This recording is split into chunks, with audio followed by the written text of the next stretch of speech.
Hello दोस्तों, स्वागत है आप सबका एजुगेन में। आज का हमारा टॉपिक है केमिकल रिएक्शन एंड इक्वेशंस। तो दोस्तों आज हम करने जा रहे हैं एनसीईआरटी का चैप्टर नंबर 1 जो कि है केमिकल रिएक्शन एंड इक्वेशंस। तो दोस्तों इस चैप्टर में हम पढ़ने जा रहे हैं केमिकल रिएक्शन के बारे में। केमिकल रिएक्शन होता है जब नेचर के फिनोमिना के कारण कोई नई चीज़ प्रोड्यूस या फॉर्म होती है या फिर उसमें कोई नया चेंज आता है तो उसे हम केमिकल रिएक्शन कहते हैं। तो दोस्तों सबसे पहले हमारे चैनल को सब्सक्राइब कर दें और बेल आइकन को ज़रूर दबा दें और वीडियो देखकर उसे लाइक करें। तो दोस्तों आइए हम इस चैप्टर को शुरू करते हैं। शुरू करने से पहले एक एडवाइस मैं आपको और दूंगा कि आप अपने स्कूल की क्लासेस को मिस ना करें। तो दोस्तों अब हम चैप्टर शुरू करने जा रहे हैं केमिकल रिएक्शन एंड इक्वेशन, और उससे पहले मैं आपको कुछ एग्जांपल्स देना चाहूँगा केमिकल रिएक्शन की। केमिकल रिएक्शन की एक मेन एग्जांपल मैं आपको देता हूँ कि milk is left at room temperature during summer. जब हम मिल्क को रूम टेम्परेचर में रख देते हैं समर में तो वो खराब हो जाता है। तो दूसरी एग्जांपल की ओर बढ़ते हैं।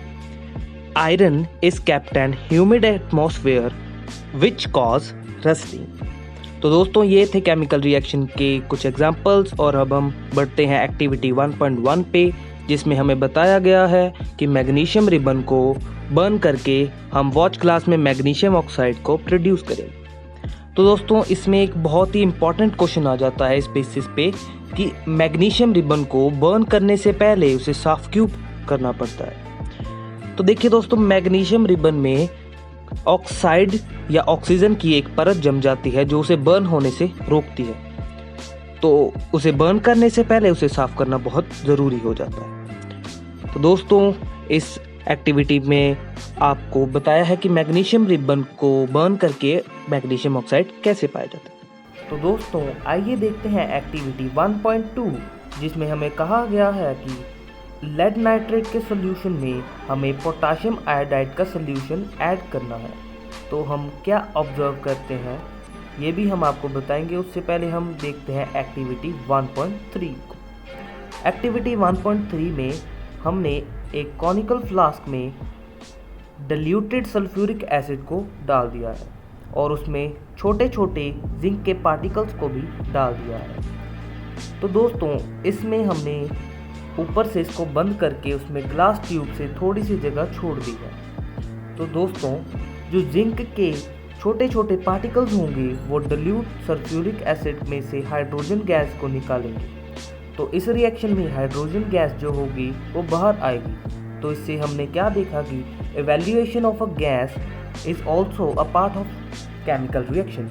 तो हमने इन तीनों ऑफ एक्टिविटीज़ में ऑब्जर्व किया है कि इन रिएक्शंस में चेंज इन स्टेट आता है या चेंज इन कलर आता है, इवैल्यूएशन ऑफ गैस होता है या टेम्परेचर चेंज होता है। और दोस्तों अगर आपको इसमें से कोई भी एक कंडीशन आपको मिल जाती है तो इससे स्टेट हो जाएगा कि ये एक केमिकल रिएक्शन है। तो दोस्तों बढ़ते अगले टॉपिक पर जो कि है केमिकल इक्वेशन। और दोस्तों representation of chemical reaction in a form of equation को हम केमिकल इक्वेशन कहते हैं। आपके सामने यहाँ एक इक्वेशन दी है, magnesium plus oxygen is equal to magnesium oxide. इसको इक्वेशन फॉर्म में आपको लिखकर दिखाया गया है, लेकिन अभी दोस्तों ये कंप्लीट नहीं है। तो दोस्तों ये जो हमने एक्टिविटी 1.1 में किया था ये उसको रिप्रेजेंट किया है वर्ड फॉर्म में। तो दोस्तों आपको मैं बता दूं कि हम रिएक्शन को लिखने के लिए इक्वेशन में हमें यूज़ करना है सिंबल्स का। तो सिंबल्स इसके लिए आपको याद करने बहुत ज़रूरी है। तो देखिए 1.1.1 में राइटिंग अ केमिकल इक्वेशन। तो दोस्तों यहाँ पर आपको एक केमिकल इक्वेशन लिखकर दिखाई गई है जहाँ पर Mg plus O2 is equal to MgO। तो ये दोस्तों रिप्रेजेंटेशन है इक्वेशंस की in the form of symbol. तो दोस्तों आगे बढ़ते हैं। आपने रिएक्शन देख लिया तो अब हम बढ़ते हैं बैलेंस्ड केमिकल इक्वेशन के ऊपर। तो दोस्तों अब हम बात करेंगे बैलेंस्ड केमिकल इक्वेशन के बारे में। तो दोस्तों सबसे पहले मैं याद करवाना चाहूँगा क्लास 9th में हमने पढ़ा था law of conservation of mass के बारे में। तो दोस्तों law of conservation of mass क्या होता है, इससे हमें स्टेट होता है कि mass at the reactant side should be equal to mass at the product side. तो रिएक्टेंट साइड का मास प्रोडक्ट साइड के मास के इक्वल होना चाहिए। तो दोस्तों इसको इक्वल करने के लिए हम इक्वेशंस को बैलेंस करेंगे। तो दोस्तों एक बात मैं आपको बता दूं, मास तभी सेम होगा अगर पार्टिकल्स रिएक्टेंट साइड वाले और पार्टिकल्स प्रोडक्ट साइड वाले इक्वल होंगे। तो दोस्तों इनको इक्वल करने के लिए हमें इसमें कोफिशिएंट्स ऐड करने होंगे। तो कोफिशिएंट्स ऐड हम कहाँ करेंगे, हर एक सिंबल के सामने हम कोफिशिएंट ऐड कर सकते हैं। पर दोस्तों जब जैसे कि हम बात करते हैं जिंक प्लस सल्फ्यूरिक एसिड की, जो हमने एक्टिविटी 1.3 में किया था, हम उसको लेकर चलते हैं अभी। Zinc plus sulphuric acid is equal to zinc sulphate plus hydrogen. तो सबसे पहले मैंने आपको पहले ही बताया है कि केमिकल इक्वेशन को रिप्रेजेंट करने के लिए हमें सबसे पहले सिंबल्स में लिखना होगा। तो इसको हमने सिंबल्स में लिख दिया है। Zn प्लस H2SO4 जो कि सल्फ्यूरिक एसिड का सिंबल है is equal to ZnSO4 zinc sulphate plus hydrogen. Hydrogen gas की बात हो रही है, इसलिए दोस्तों हमने इसमें H2 लगाया। ये इसके लिए भी मैं आपको कुछ ट्रिक्स वगैरह शॉर्ट वीडियोस में भी डालता रहूँगा, आपको अच्छे से समझ आता रहेगा। तो दोस्तों अब हम बात करेंगे let examine the number of atom of the difference elements on the both sides of the arrow. तो ये जो एरो है इसके इधर वाली साइड जो रिएक्टेंट्स हैं और इधर वाली साइड प्रोडक्ट हैं, उनको हम नंबर्स में लिख लेते हैं। सबसे पहले हम एलिमेंट्स अलग अलग करके लिख लेंगे। जैसे हमने पहले लिखा Zn हाइड्रोजन, यहाँ पर हमने सल्फर और ऑक्सीजन को लिख लिया। दोस्तों इसमें आप देख सकते हैं Zn के कितने एलिमेंट्स हैं LHS में, यानी कि रिएक्टेंट वाली साइड में कितने एलिमेंट्स हैं, कितने हैं 1, और प्रोडक्ट वाली साइड में है भी 1। तो यहाँ पर भी 1 है, तो यहाँ पर भी 1 है, तो इसको हमें बिल्कुल भी छेड़ना नहीं है। तो आगे बात करते हैं हाइड्रोजन की। हाइड्रोजन में LHS में 2, RHS में 2, तो इसको भी हम स्किप कर देंगे। और सल्फ़र की बात करें, यहाँ पर 1 है, यहाँ पर भी 1 है। ऑक्सीजन की बात करें, यहाँ पर 4 है, यहाँ पर भी 4 है। तो दोस्तों ये बिल्कुल ही बैलेंस्ड इक्वेशन है, हमें इसमें कुछ भी चेंजेस नहीं करने। तो चलिए दोस्तों अब हम बैलेंस करके देखते हैं। Fe plus H2O is equal to Fe3O4 plus H2। ये वैसे मैं आपको बता दूं, ये है प्रोसेस ऑफ रस्टिंग। जैसे आयरन Fe हम आयरन को कहते हैं, तो उस पर जब हाइड्रोजन ऑक्सीजन का जो मेल होता है उसे कहते हैं वाटर। H2O वाटर होता है, उस पर जब वाटर लग जाता है तो वहाँ पे रस्टिंग हो जाती है, ऑक्सीजन की परत जम जाती है। तो दोस्तों इसको हम स्टेप्स में बैलेंस करेंगे। सबसे पहले हम देख लेते हैं हमारे पास है क्या क्या, उसको हम एलिमेंट्स में लिख लेंगे टेबल में। तो सबसे पहले ये देखिए यहाँ पे Fe है, तो इसको मैंने एलिमेंट्स में लिख लिया है। Fe is equal to 1 LHS में, और RHS में 3 है। यहाँ पर आप देखिए, सबसे पहले बताओ दोस्तों, ये देखो Fe है, ठीक है।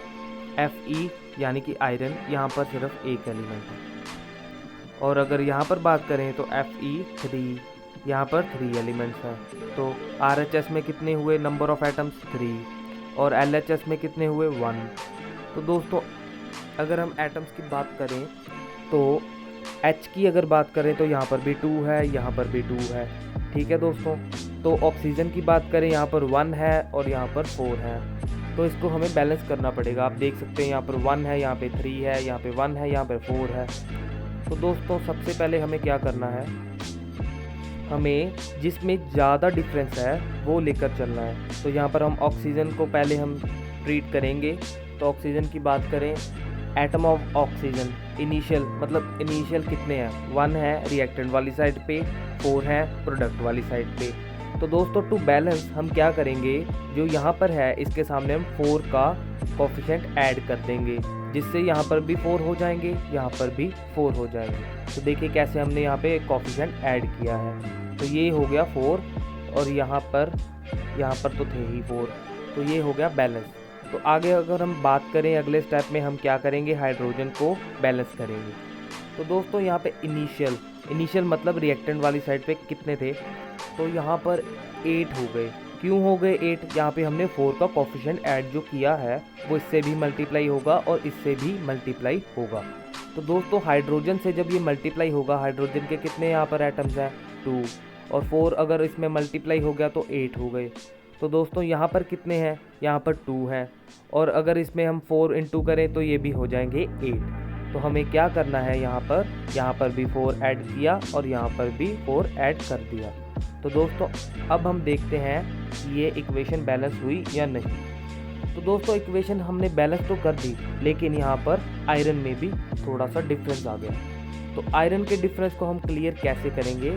आयरन के डिफरेंस को हम क्लियर करेंगे, यहाँ पर 3 कोफिशिएंट ऐड कर देंगे। तो यहाँ पर अगर 3 कोफिशिएंट ऐड कर देंगे तो ये भी 3 हो जाएगा और ये भी 3 हो जाएगा। तो हमें बिल्कुल टेंशन लेने की ज़रूरत नहीं है। जैसे जैसे हम प्रैक्टिस करते जाएंगे वैसे वैसे हमें ये क्लियर होता जाएगा। तो देखिए दोस्तों, तो हमारे पास जो रिज़ल्ट है वो ये आ गया है, जो कि एक बिल्कुल ही बैलेंस्ड इक्वेशन है। दोस्तों आगे हम चलते हैं, अब हम सिंबल्स भी लिखेंगे इसमें। तो सिंबल्स कैसे लिखेंगे दोस्तों? सिंबल्स में लिखेंगे हम स्टेट्स के बारे में। तो आयरन की कौन सी स्टेट है? आयरन एक सॉलिड स्टेट में है। H2O कौन सी स्टेट में है? गैसियस स्टेट में है। गैसियस स्टेट में इसलिए है क्योंकि हम ह्यूमिड मॉइस्चराइज़र जो एटमॉस्फेयर में है उसकी हम बात कर रहे हैं। तो ये गैसियस फॉर्म में, तो ये सॉलिड फॉर्म में आ जाएगा और ये गैसियस फॉर्म में ही रहेगा। तो ये रिप्रेजेंटेशन होती है।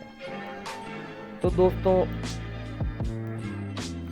दोस्तों कभी कभी क्या होता है किसी भी रिएक्शन में, जैसे हमें टेम्परेचर, प्रेशर, और इसको भी हम रिप्रेजेंट कैसे कर सकते हैं। तो देखिए दोस्तों, यहाँ पर हमें ग्लूकोज का एग्जांपल दिया हुआ है। ग्लूकोज कैसे बनता है? तो सनलाइट और क्लोरोफिल को मिलाकर यहाँ पे जो एक्सटर्नल हमें एनर्जीज लेनी पड़ रही हैं उन्हें हम यहाँ पर लिखेंगे एरो के ऊपर। ओके दोस्तों, तो ये थी हमारी बैलेंसिंग केमिकल इक्वेशन, जो कि हमारा बहुत ही इम्पॉर्टेंट टॉपिक है। आपको इसको ज़रूर अच्छे से करना है। तो दोस्तों बढ़ते हैं अगले टॉपिक की ओर, जो कि है टाइप्स ऑफ केमिकल रिएक्शन। तो केमिकल रिएक्शन के कितने टाइप हैं? हम 5 टाइप्स के बारे में अब पढ़ेंगे। तो सबसे पहला टाइप जो आपको यहाँ पे दिया है वो है कॉम्बिनेशन रिएक्शन। कॉम्बिनेशन वर्ड से ही आपको समझ आ रहा होगा कि इसमें 2 चीज़ें कॉम्बाइन होंगी और एक नया प्रोडक्ट बनाएंगी। तो दोस्तों सबसे पहले एक्टिविटी 1.4 में हमें बताया है कि एक बीकर में हमने कैल्शियम ऑक्साइड लिया और उसमें थोड़ा सा वाटर डाला, और जब हमने उसको टच किया तो हमने हीट फील की। तो दोस्तों यहाँ पर अब रिएक्शन देख रहे हैं जो 1.4 एक्टिविटी में हमने किया है। ये देखिए कैल्शियम ऑक्साइड, जिसको हम क्विक लाइम भी कहते हैं, उसको वाटर में हमने डाला था और हमें क्या मिला? Slaked lime plus heat. जो हमें हीट मिली दोस्तों, ये आप सोचोगे कि हमने यहाँ पर क्यों लिखी है, हम एरो के ऊपर क्यों नहीं लिख रहे। दोस्तों ये जो हीट है ये हमने ऑब्जर्व की है या फिर ये बाहर आई है, रिएक्शन से हमें प्रोडक्ट में मिली है, तो हम इसे प्रोडक्ट वाली साइड पे लिख रहे हैं। अगर हम इसको प्रोवाइड करेंगे हीट तो हम यहाँ पर एरो पे लिखेंगे, वो भी हम आगे पढ़ते हैं। तो चलिए सबसे पहले हम बात करते हैं कॉम्बिनेशन रिएक्शन की। यहाँ पर देखिए 2 चीज़ें मिलकर हमें एक नया प्रोडक्ट दे रही हैं। क्विक लाइम और वाटर को मिलाया, स्लेक्ट लाइम मिल गया। तो बढ़ते हैं आगे, क्या दिया हुआ है हमें देखते हैं। तो देखिए यहाँ पे कुछ एग्जांपल्स दी हुई हैं, जैसे बर्निंग ऑफ कोल। कार्बन, कोल जो होता है वो कार्बन से बना होता है दोस्तों, इसलिए यहाँ पे कोल की जगह पे C लिखा है जो कि कार्बन है। तो कार्बन को हमने बर्न किया ऑक्सीजन गैस की प्रेजेंस में, तो ये बन गया CO2, कार्बन डाइऑक्साइड। और यहाँ पर हम वाटर की बात करें, 2 मॉलिक्यूल्स लिए हमने H2 के और इसको ऑक्सीजन में मिलाया तो हमें मिल गया 2H2O लिक्विड फॉर्म में। तो और भी यहाँ पे हमें बहुत सारे एग्जांपल्स दिए हुए हैं, आपको ये पढ़ लेने हैं एक बारी। तो दोस्तों अब हम बात करने जा रहे हैं डीकम्पोजिशन रिएक्शन के बारे में। तो दोस्तों डीकम्पोजिशन जो रिएक्शन है वो बिल्कुल ही उल्टा है कॉम्बिनेशन रिएक्शन का। तो कॉम्बिनेशन रिएक्शन में 2 चीज़ें मिलकर एक नया प्रोडक्ट बनाती हैं और यहाँ से हम एक मॉलिक्यूल से अलग अलग 2 और या फिर उससे भी ज़्यादा प्रोडक्ट्स बनाएंगे। तो देखिए दोस्तों यहाँ पर एक्टिविटी 1.5 है, जिसमें हमने क्या किया है, हमने फेरस सल्फेट लिया है। फेरस सल्फेट को हीट किया, हमने उसको पहले एक ट्यूब में डाला, थोड़ा सा उसमें फेरस सल्फेट डाला, जैसे 2 ग्राम यहाँ पे बताया है। इसको हमने जब हीट किया तो हमें क्या मिला, फेरस ऑक्साइड मिला और सल्फेट और सल्फाइड मिला गैसियस फॉर्म में। तो दोस्तों यहाँ पर आप देखिए, यहाँ पर हीट हमने यहाँ पे एरो के ऊपर लिखा है क्योंकि हमने हीट उसे प्रोवाइड करवाई है। तो फेरस सल्फेट को तोड़कर हमें क्या क्या मिल गया, फेरस ऑक्साइड, सल्फाइड और सल्फाइड मिल गया गैसियस फॉर्म में। तो आगे बढ़ते हैं, यहाँ पर हमें देखिए लाइमस्टोन दिया हुआ है, उसको जब हमने हीट किया तो यहाँ पर हमें क्या मिला, क्विक लाइम मिला और कार्बन डाइऑक्साइड गैस मिली। तो यहाँ पर एक चीज़ से हमें दो नई चीज़ें मिल रही हैं। तो दोस्तों डीकम्पोजिशन रिएक्शन है, उसमें जो आपको मैं सबसे पहले ये बताना चाहता हूँ कि डीकम्पोजिशन रिएक्शन में हम 3 सोर्सेज की हेल्प हमेशा ही लेंगे। जैसे हमने यहाँ पे हीट की हेल्प ली है क्योंकि हम हीट प्रोवाइड कर रहे हैं, ऐसे हम सनलाइट की और इलेक्ट्रिसिटी की भी हेल्प लेंगे। तो आगे बढ़ते हैं, इसके आगे भी टाइप्स हैं। यहाँ पर देखिए एक और एग्जांपल दिया हुआ है। तो अब हम करेंगे एक्टिविटी 1.7। तो आइए दोस्तों बढ़ते हैं एक्टिविटी 1.7 की। और एक्टिविटी 1.7 में क्या हुआ, हमने एक मग लिया, उसमें वाटर डाल दिया और 2 टेस्ट ट्यूब्स अटैच कर दिए और हमने यहाँ पे एनोड वाली साइड पे ग्रेफाइट रॉड और कैथोड वाली साइड पे भी ग्रेफाइट रॉड अंदर लगा दी, जैसे कि आप यहाँ पे देख सकते हैं फिगर में 1.6 में। तो यहाँ में हमने 6 वोल्ट की बैटरी ली और इसके साथ अटैच कर दी। जब हमने स्विच ऑन किया तो हमें क्या मिला कि जो वाटर था वो डीकम्पोज हो रहा है हाइड्रोजन एंड ऑक्सीजन में। तो जो एनोड वाली साइड है वहाँ पर हमें ऑक्सीजन गैस मिली और जो कैथोड वाली साइड है वहाँ पर हमें हाइड्रोजन गैस मिली। तो ये थी इलेक्ट्रोलाइसिस ऑफ वाटर। तो बढ़ते हैं अगले एक्टिविटी की ओर। यहाँ पर हमने एक चाइना डिश में सिल्वर क्लोराइड रखी। 1.8 एक्टिविटी हम कर रहे हैं। चाइना डिश में हमने सिल्वर क्लोराइड रखा और उसको क्या किया, सनलाइट में रख दिया। तो सनलाइट ने क्या किया, उसको डीकम्पोज कर दिया सिल्वर और क्लोराइड में। सिल्वर हमें सॉलिड फॉर्म में मिला और क्लोराइड हमें गैसियस फॉर्म में। तो चलिए आगे बढ़ते हैं। और यहाँ पे ये सेम एक्टिविटी हमने सिल्वर ब्रोमाइड के साथ की, तो यहाँ पर भी हमें यही प्रोडक्ट मिला। आप देखिए एक बार, सिल्वर ब्रोमाइड लिया और उसको सनलाइट में रखा और हमें ब्रोमाइड गैसियस फॉर्म में मिला और सिल्वर हमें सॉलिड फॉर्म में। तो यहाँ पे कुछ क्वेश्चंस दिए हैं, आपको ये कर लेने हैं। अगर कोई हेल्प की ज़रूरत हुई तो हमें ज़रूर बताना। तो चलिए बात करते हैं अब डिस्प्लेसमेंट रिएक्शन की। तो हमने क्या किया एक्टिविटी 1.9 में, यहाँ पे हमने कॉपर सल्फेट का सोल्यूशन लिया। एक सोल्यूशन जो है ये कॉपर सल्फेट का सोल्यूशन है, इसमें हमने आयरन नेल डाल दी। आयरन नेल मतलब एक लोहे की कील डाल दी। तो उसमें हमें क्या मिला कि जो कॉपर सल्फेट का सोल्यूशन था उसका कलर चेंज हो गया। तो चेंज क्यों हुआ, तो चलिए देखते हैं रिएक्शन में। तो यहाँ पर हमने क्या किया, आयरन नेल थी, आयरन की थी और कॉपर सल्फेट सोल्यूशन में उसको डाल दिया, जो कि एक्वस फॉर्म, एक्वस मतलब लिक्विड फॉर्म में था। ठीक है, तो चलिए दोस्तों बढ़ते हैं अगली टाइप की ओर, जो कि है डिस्प्लेसमेंट रिएक्शन। डिस्प्लेसमेंट मतलब, चलो सबसे पहले मैं आपको एक्टिविटी 1.9 के बारे में बताता हूँ, आपको सब समझ आ जाएगा। हमने क्या किया, एक टेस्ट ट्यूब में कॉपर सल्फेट का सोल्यूशन लिया और उसमें आयरन नेल डाल दी। तो हमें क्या रिज़ल्ट मिला, तो चलिए देखते हैं क्या रिज़ल्ट मिलता है हमें। तो यहाँ पर देखिए, यहाँ पर जो टेस्ट ट्यूब थी उसका कलर चेंज हो गया। क्यों चेंज हो गया, इसके पीछे कारण है कि हमने जब आयरन को कॉपर सल्फेट में डाला, इसको क्लियर होने दे रोमन,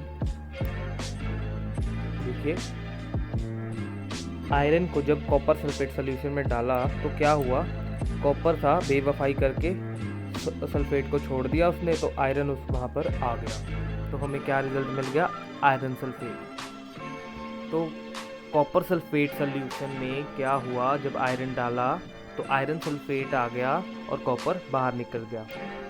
तो दोस्तों इसके लिए आपको याद रखनी पड़ेगी रिएक्टिव सीरीज। रिएक्टिव सीरीज में हमें बताता है कि कौन सा एलिमेंट ज़्यादा रिएक्टिव है। यहाँ पर आयरन जो था ज़्यादा रिएक्टिव था, उसने क्या किया, कॉपर को निकाल दिया और खुद उसकी जगह पे आ गया। तो आगे बढ़ते हैं दोस्तों, यहाँ पर और भी एग्जांपल्स दी हुई हैं। जैसे कि यहाँ पे देखिए, जिंक को जब हमने डाला कॉपर सल्फेट में तो उसका भी यही हुआ, क्योंकि जिंक भी जो था वो ज़्यादा रिएक्टिव था। और यहाँ पर पीबी की बात करें, पीबी भी ज़्यादा रिएक्टिव था। पीबी होता है लेड। तो लेड भी ज़्यादा रिएक्टिव था कॉपर से, उसने भी यही किया। तो हमने अभी पढ़ा कि डिस्प्लेसमेंट रिएक्शन क्या होता है। तो दोस्तों डिस्प्लेसमेंट रिएक्शन भी दो टाइप का होता है। ये था सिंगल डिस्प्लेसमेंट, इसको हम सीधा डिस्प्लेसमेंट रिएक्शन लिखते हैं। और अगर हम बात करें डबल डिस्प्लेसमेंट रिएक्शन की, तो उसमें क्या होता है, जैसे कि यहाँ पे सीधा मैं आपको दिखाता हूँ रिएक्शन। यहाँ पे जो था सोडियम सल्फेट और बेरियम क्लोराइड था, तो यहाँ पर क्या हुआ, बेरियम सल्फेट हो गया और सोडियम क्लोराइड हो गया। तो यहाँ पे दो डिस्प्लेसमेंट हुई। और तो दोस्तों ये तो आपको समझ आ ही गया होगा कि जो डबल डिस्प्लेसमेंट है वो हमेशा दो कंपाउंड में के बीच में होता है, और जो सिंगल डिस्प्लेसमेंट है वो एक एलिमेंट और कंपाउंड के बीच में होता है। तो यहाँ पर दो कंपाउंड है जो कि सोडियम सल्फेट और बेरियम क्लोराइड। तो यहाँ पर बेरियम सल्फेट हो गया और सोडियम क्लोराइड हो गया। तो चलिए आगे बढ़ते हैं। आगे है ऑक्सीडाइजेशन और रिडक्शन। ऑक्सीडाइजेशन और रिडक्शन से आप क्या समझते हैं? सबसे पहले तो आपको याद रखना है कि ऑक्सीडाइजेशन होती है जब ऑक्सीजन ऐड हो। ओके, जब ऑक्सीजन ऐड हो। तो चलिए एक्टिविटी देखते हैं हम। Heat A China dish containing about 1 gram of copper powder. Copper powder यहाँ पे हमने लिया है, उसको हीट किया तो हमें क्या मिला, कॉपर ऑक्साइड। तो यहाँ पर हीट प्रोवाइड की और कॉपर ऑक्साइड मिल गया। अगर हमने दोबारा कॉपर ऑक्साइड को हाइड्रोजन की प्रेजेंस में हीट किया तो क्या हुआ, यहाँ पे कॉपर जो था वो वापस आ गया और ऑक्सीजन H2O बन गया और हाइड्रोजन के साथ लग गया। तो जब ऑक्सीजन बाहर निकला तो ये हुई रिडक्शन। तो सबसे पहले देखते हैं ये इक्वेशन में। देखिए यहाँ पे ऑक्सीडाइजेशन भी हो रही है और रिडक्शन भी हो रही है। मैंने आपको बताया कि ऑक्सीडाइजेशन होती है जब ऑक्सीजन ऐड होता है।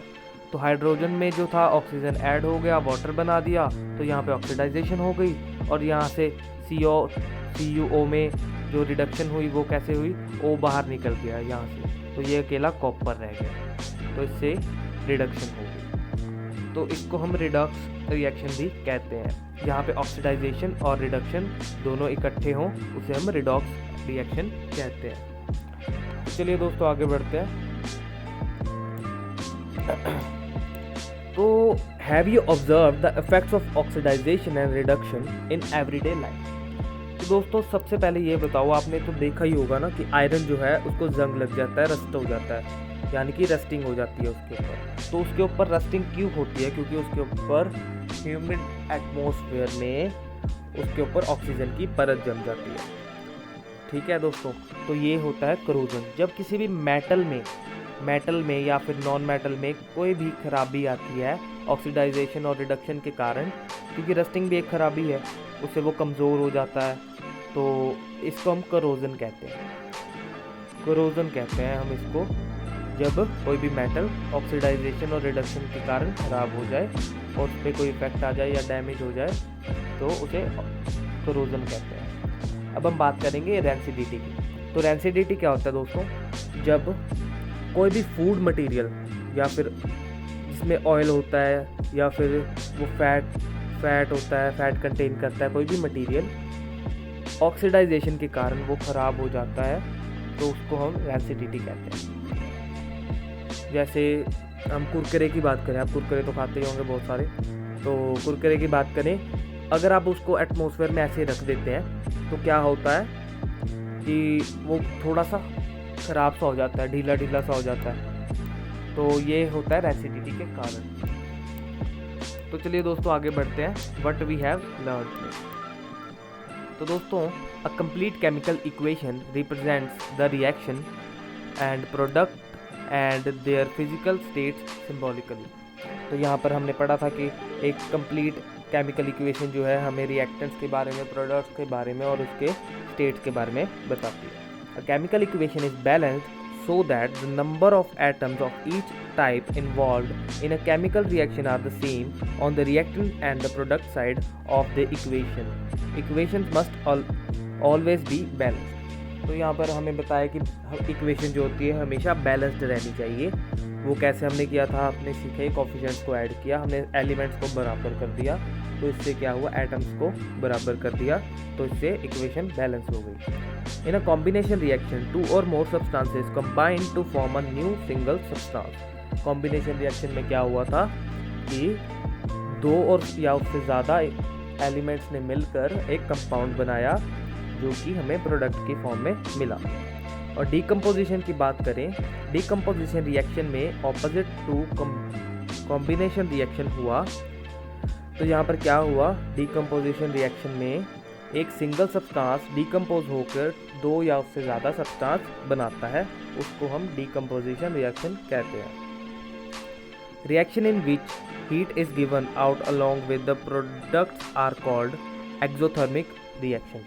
दोस्तों ये भी मैं आपको बात बता दूं, हमने पहले नहीं की है, जहाँ से हमें हीट हमें बाहर मिलती है, यानी हीट हमें प्रोडक्ट वाली साइड पे मिलती है, तो उसको हम कहते हैं एक्सोथर्मिक रिएक्शन। उसको क्या कहेंगे हम, एक्सोथर्मिक रिएक्शन। और जिस रिएक्शन में हम हीट प्रोवाइड करते हैं या फिर रिएक्शन जो है हीट ऑब्जर्व करता है, उसे हम कहते हैं एंडोथर्मिक रिएक्शन। तो आप इसको ऐसे याद कर सकते हैं, EX exit, exothermic exit, exit का मतलब बाहर निकलना, एंडो मतलब अंदर जाना। ऐसे आप इसको याद रख सकते हैं कि ऑब्जर्व हुई है या गिव आउट हुई है, हमें प्रोडक्ट में मिली है। When an element displaces another element from its compound, a displacement reaction occurs। तो हमने ये भी पढ़ा है अभी, डिस्प्लेसमेंट रिएक्शन क्या होता है, जब एक एलिमेंट जो है दूसरे एलिमेंट को कंपाउंड से निकाल देता है और उसकी जगह ले लेता है, तो उसे हम डिस्प्लेसमेंट रिएक्शन कहते हैं। और 2 डिफरेंट एटम्स और groups of atoms are exchange in the double displacement reaction. 2 compound हुए, उन दोनों में से एक एलिमेंट इधर से आया, एक एलिमेंट इधर से आया, उन दोनों ने अपनी जगह एक्सचेंज कर ली, तो ये डबल डिस्प्लेसमेंट हुआ।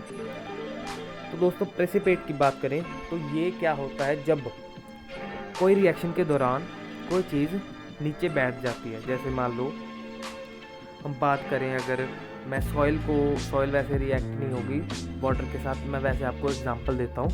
सॉइल को मैंने पानी में डाला, उसको हिला दिया, आपको एक टाइम पे लगेगा कि ये मिक्स हो गई, पर आप थोड़ी देर जब उसको रख दोगे तो सॉइल की जो लेयर होगी वो नीचे जमा हो जाएगी और पानी ऊपर रह जाएगा। तो जो वो नीचे जमा हुई है वो होती है प्रेसिपिटेशन, या उसको हम कहते हैं प्रेसिपिटेट। उसको हम डाउनवर्ड एरो से रिप्रेजेंट करते हैं। Reaction also involve the gain और द लॉस ऑफ ऑक्सीजन और hydrogen by substance. Oxidisation is the gain of oxygen और loss of hydrogen. Reduction is the loss of oxygen और gain of hydrogen. Oxidisation और reduction की बात करें, oxidisation होता है गेन ऑफ ऑक्सीजन। अगर किसी एलिमेंट ने ऑक्सीजन को गेन किया है तो वो ऑक्सीडाइज हो रहा है, और अगर किसी ने उस हाइड्रोजन को लूज़ किया है तो तब भी वो ऑक्सीडाइज हो रहा है। और रिडक्शन में वाइस वर्सा, यानी कि जब लॉस ऑफ ऑक्सीजन होगा या फिर गेन ऑफ हाइड्रोजन होगा तो रिडक्शन होगा। तो ओके दोस्तों, सबसे पहले आपको ये एक्सरसाइज के क्वेश्चन ज़रूर कर लेने हैं। अगर आपको कुछ ना समझ आए तो हमसे ज़रूर पूछेगा, और कमेंट बॉक्स में अपने सजेशंस और अपने जो आपकी कोई भी कंप्लेंट हो या फिर कुछ आपको नहीं समझ आया, आप ज़रूर पूछना, ठीक है। तो यहीं पे हमारा चैप्टर होता है एंड।